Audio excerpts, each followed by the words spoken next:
I've got a lot more fight left in me. So we're here with Doug Schoen, the great Forbes contributor, Fox News contributor, one of the best pollsters in the world, former White House pollster. President Obama 2.0, how do you do it? Let's start with one word, Ohio. He needed Ohio. He invested $50 to $100 million there.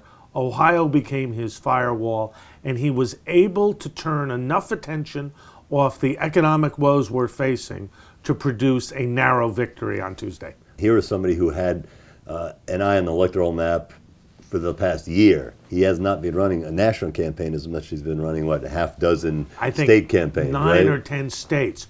We're in a situation now within an electoral system where you can basically predetermine the results in 30 to 35 states and ultimately target 5 to 10 states and build a strategy that produces victory based on that. That's what the president did. And what did Governor Romney do wrong? Well, there were two Governor Romneys in this campaign. There was the severely conservative Governor Romney of the primaries, and then there was the bipartisan Romney of the first debate and the last weekend.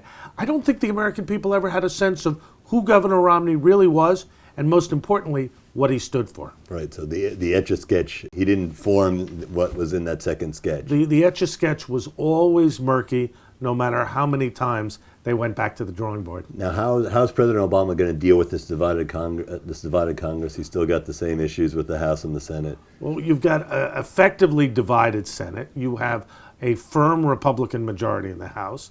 And bottom line, the president who's run on class-based issues, taxing the rich more and giving the middle class an unspecified break, is going to have to fashion a deal on the debt, the deficit, and arguably tax reform. He too has not been particularly specific about what he's going to do and how he's going to get there. And it's an open question to me whether, given the failure of the grand bargain in July of 2011, Randall, he'll be able to get any kind of a deal with the House Republicans. I think right now he might be tempted to make a run for Simpson Bowles.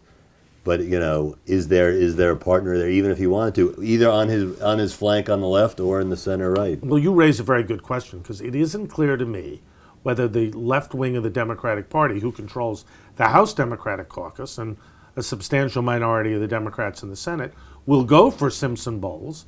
And it isn't clear to me even more whether the Republicans in the House of Representatives will buy into it. Bottom line, I don't think there's a consensus in America for debt or deficit reduction through a combination of cutting spending and raising revenue through tax reform. And that's obviously the problem with an election like this. There's not enough, it was not a big enough win that he's got some kind of clear mandate that he can come in and say the American people have sent me to do this. And like you said, no message that he was validated on. Randall, we were divided before this election. We're divided after this election.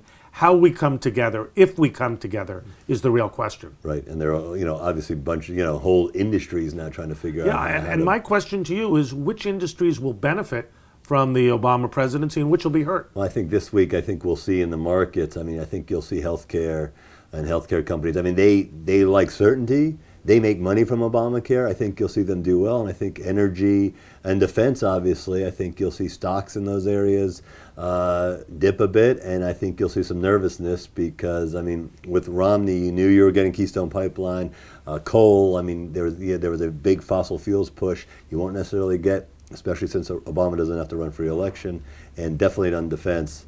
I think the defense industry obviously would much, much rather have had a President Romney. And you're going to see some hurting there. So do I up my stock allocation, my bond allocations, or stay put? I will say that if you look at President Obama's stock market record, I think 75% in his first term. Yeah. There's nothing that sneaks that. So as much as there are a lot of people waking up today who play the markets, who are probably not thrilled with the idea of an Obama presidency, Obama's been very good to the market. So there's no reason actually to quibble with that part.